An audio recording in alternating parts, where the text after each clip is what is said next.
Hello everyone, my name is Travis Tennell. I'm the supervisor of the physical training section at the Department of Criminal Justice Training. We've recently changed our handcuffing technique, and I want to go through and explain why we do what we do on this handcuffing technique, some of the teaching points, if you will. As we get started, we advise recruits and in-service personnel to, if you're going to make an arrest, most of the time you will tell them they are under arrest prior to making your approach. You see the distance at which I'm standing from Mr. Northern, and we want to maintain our reactionary gap. We know that most police officers are killed while making an arrest, so we want to respect that reactionary gap. We may want to even increase it. The reactionary gap is a minimum distance of 6 feet, but when we're making an arrest, depending on what kind of arrest it is, what the charge is going to be, we may want to increase that distance by taking a step back, increasing it to 8 or 9 feet. The reason we do this is so that we can gauge their response to being under arrest, being told they're under arrest. If they're going to be non-compliant, I would like to know that at distance versus getting that upon first touch, which is where we get most of your non-compliance. For us, we feel like it's safer. Is it 100%? No, we don't do it 100% of the time, but the majority of the time, this is how we will effect an arrest. So we start out by telling him he's under arrest, and then we're going to put him in the position of arrest. Sir, you're under arrest at this time. I want you to put your hands out to the side, parallel to the ground, palms facing me. I want you to turn around till I tell you to stop. Stop. Put your feet together. The reason we ask him to put his hands out to the side before he turns around is because we want to make sure we see the hands at all times. We know the hands are what's going to kill us, and so we want to see those hands in plain view at all times. Bring your hands, put them in the small of your back of your hands together. Interlace your fingers. Do not move. Do you understand? Yes. A couple of things here. We put their feet together so we take their base away from them. We know that if you're going to resist, if you're going to fight, you need a good base. Putting the feet together eliminates that base. Putting your hands in the small of their back and interlacing their fingers is going to set up the handcuffing technique. At this point, if they cannot put their hands together, if they can't go knuckle to knuckle, and if they can't interlace their fingers, if they're so broad or inflexible, then hopefully we'll see that at this distance and we can go ahead and put two sets of cuffs together, and so that we can get those cuffs on without too much of an issue with our suspect. We don't want to cause them too much discomfort, or any discomfort really, because if we do, then that could lead to some non-compliant behavior. We could cause them to become non-compliant, and we don't want to do that. We want to put the handcuffs on safely and effectively. And then the next thing is we tell them, do not move, do you understand? The reason we do that is that if they do anything other than what we've said from this point on, then we take that as non-compliance, because we've asked them if they understood. We told them, do not move, do you understand? And so if they move at any point, then that tells us that that could possibly be them being non-compliant, or them deciding they're going to run towards us, run away from us, whatever the case may be.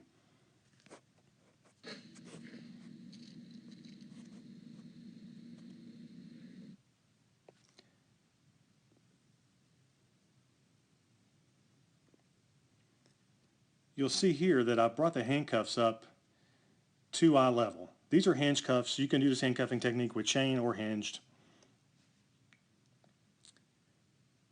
But what we don't want you to do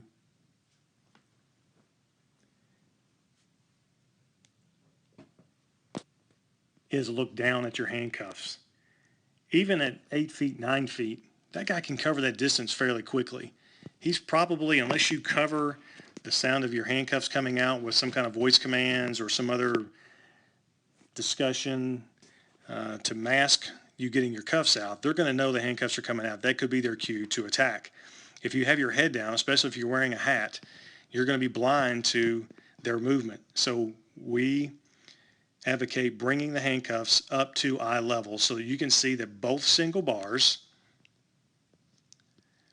are facing towards the front. Even with a chain, you want to make sure, especially with a chain with hinge, when they come out, they're obviously going to be facing the same way.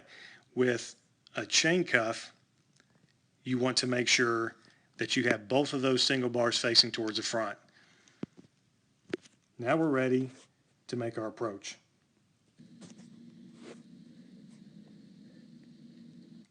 Once we make our approach, we're going to come in. You see my foot down here, and it's right at the back of Mr. Northern's feet. That does two things for me. If he tries to move, if he tries to spread his feet to resist or whatever the case may be, I should be able to feel that through my foot without looking at it. The second thing is as I pull his hands back and down away from his body, then sometimes if we pull too hard, then we can actually pull them off balance, and our foot can serve as a balance point for them. It could give them a little bit of something to stand against to maintain their balance. You'll notice that I've grabbed the fingers, and I've grabbed as many as I could comfortably grab. I'm not grabbing all the fingers, I'm just grabbing some of the fingers. And with them being interlaced, when I grab them, it causes somewhat of a handcuff motion for him. It makes him difficult to separate his hands from that position. It's not impossible to separate your hands from that position, but it's more difficult. So don't think that you have complete control of the subject at this point. You have control, but you don't have complete control. Now as we move forward, I'm going to pull the hands back and down, and I'm going to rotate the cuffs to a horizontal position. They were in a vertical position, if you remember, when I brought them up to eye level. And now I'm going to rotate them over to horizontal to set up the handcuff. So you saw very quickly, I brought the handcuff over horizontal and I applied the first cuff.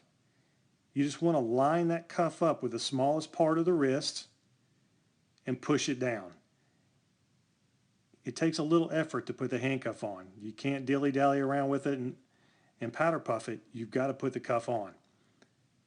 After you get the first cuff on, then you line up the second one and you apply it. Just that simple. Now with hinge cuffs,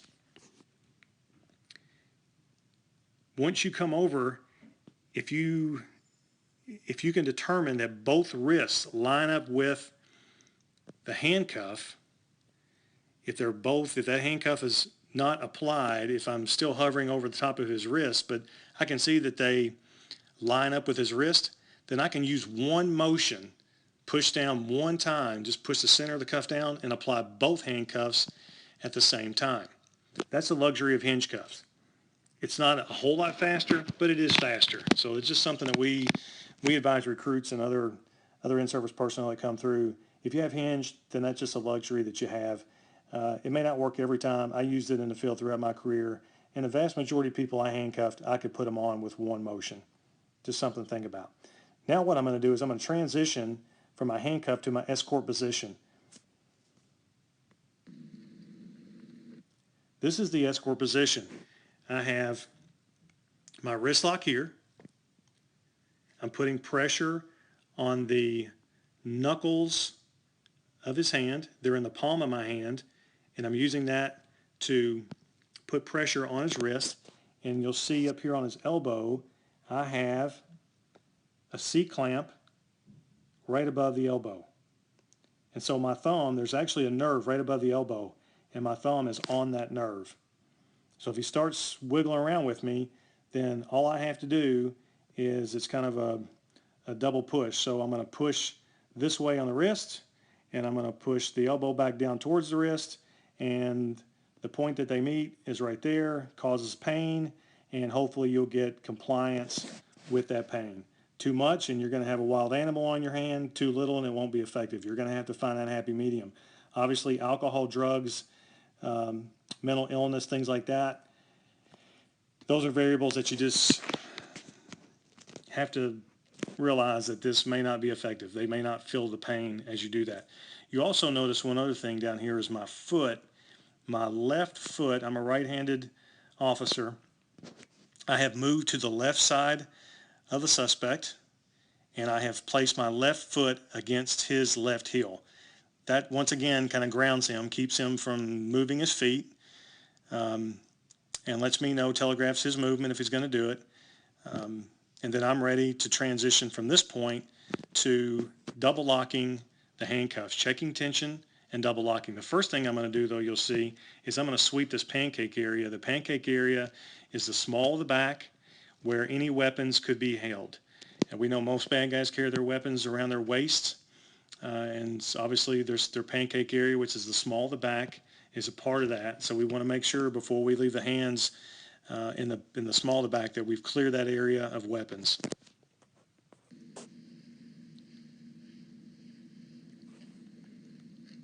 Now you'll notice I'm checking tension.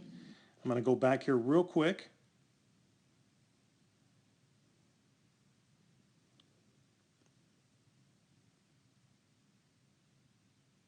I think I'm going to go back.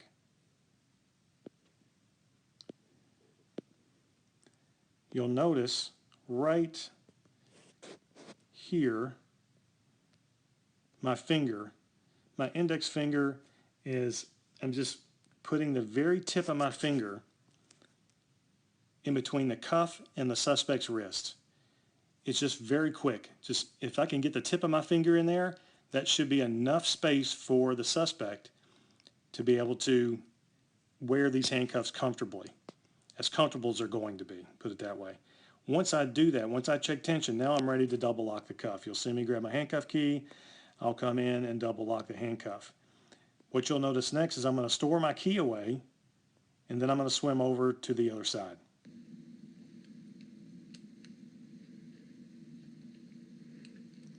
This is the swim over.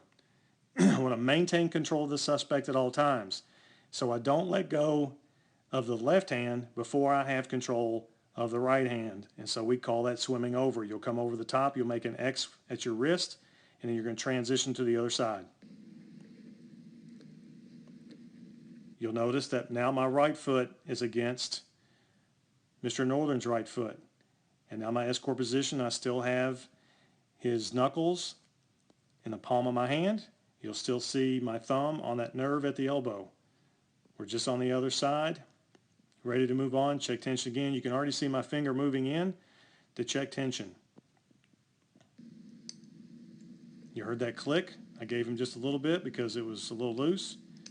Double lock, put my handcuff key. I'm going to swim back over. That concludes the handcuffing technique. Now at this point, obviously we're going to search our suspect before we put him in the car. That's kind of the point of no return. We want to make sure we apply handcuffs, we check tension, double lock, and we search when it's tactically safe to do so. The circumstance will dictate when that is. That's your call, your discretion, but please search them before you put them in the back of your car.